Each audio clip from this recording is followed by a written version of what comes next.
မဟာပထဝီမြေပူဇော်နီးလေးရကျင်ပါတယ်ဒီချဲရဲ့ဘယ်လိုယူရပါမလဲတမေးတမ်းမင်းနေကြတယ်ချစ်ပါသမီးတို့ကိုဒီချဲကနေပြီးတော့မေတ္တာရှိထားပြီးတော့ဒီဗီဒီယိုလေးနဲ့ပြန်ပြီးတော့ပြောပြပေးပါမဟာပထဝီမြေပူဇော်နီးလေးကိုဒီချဲကအသေးစိတ်ပန်းအိုလေးနဲ့လှုပ်ထားပေးတယ်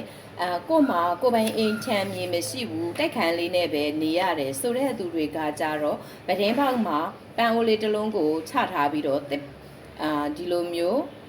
မြေကြီးပေါ်မှာအလင်းတိုင်အမွှေးတိုင်တောက်တော့ရေပန်းတော်သို့မဟုတ်ပန်းတော်မရတဲ့အခါကျလို့ရှိရင်ရေမွှေးတော်တွေနဲ့အသုံးပြုလို့ရတဲ့အကြောင်းကိုကျွန်မကဒီမှာအသေးစိတ်လေးပြထားပေးတာဖြစ်တယ်။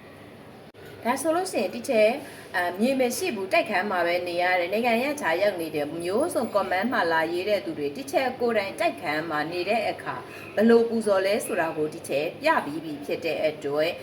မဟာပါထဝီမြေပူဇော်နီးရလဲအသေးစိတ်ဒီချဲပြောထားပြီးပြီအမွှေးတိုင်အလင်းတိုင်တောက်တော်ရေပန်းတော်အမွှေးတိုင်9တိုင်အလင်းတိုင်အဖြူလေးတစ်တိုင်နော်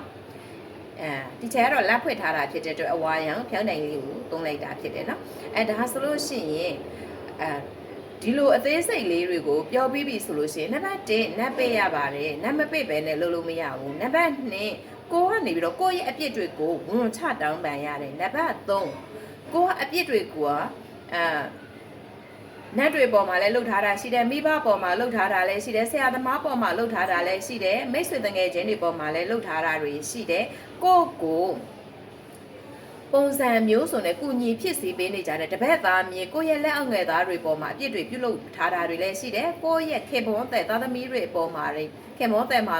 ပေါ်မှာလည်းပြောမဆိုမားတွေရှိတယ်သားသမီးတွေပေါ်မှာလည်းပြောမဆိုမားတွေရှိတယ်ဒီအပြစ်တွေကိုတစ်ဆင့်ချင်းဝန်ချတောင်းပန်ကြီးကိုလည်းဒီစာအုပ်မှာအသေးစိတ်ရေးထားပေးတယ်ပြီးပြီဆိုလို့ရှိရင်ကိုနေတဲ့ဒီနေ့ဒီရက်မှာပြုလုပ်ခဲ့တဲ့ကောင်းမှုကုသိုလ်အစုစုကိုလည်းသစ္စာပြုရပါတယ်ကျမတို့နှစ်ပေါင်းရာထောင်ကြီးသိသန်းကနေပြီးတော့ကျမတို့ပြုလုပ်လာခဲ့တဲ့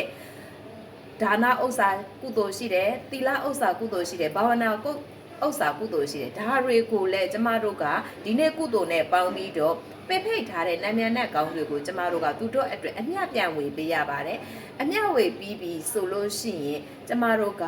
သူတို့နဲ့အပြန်အလှန်ချိတ်ဆက်မိသွားပြီဖြစ်တဲ့အတွက်ကျမတို့ပေးဝေတဲ့အမျှကိုသူတို့ကသာတို့ခေါ်ဆိုမိသွားတယ်ဆိုရင်ကျမတို့လိုလားတော့ကျမတို့တောင်းတတော့မြေရောင်းကျင်လားလွယ်လွယ်လေးနဲ့ရောင်းထွက်သွားတယ်အိမ်ရောင်းကျင်လားလွယ်လွယ်လေးနဲ့ရောင်းထွက်သွားတယ်မြေလိုကျင်လားအိမ်လိုကျင်လားချိတ်တို့တွဲမှာရရှိသွားတယ်ကိုဘက်ကသစ္စာမှန်ဖို့လိုသလို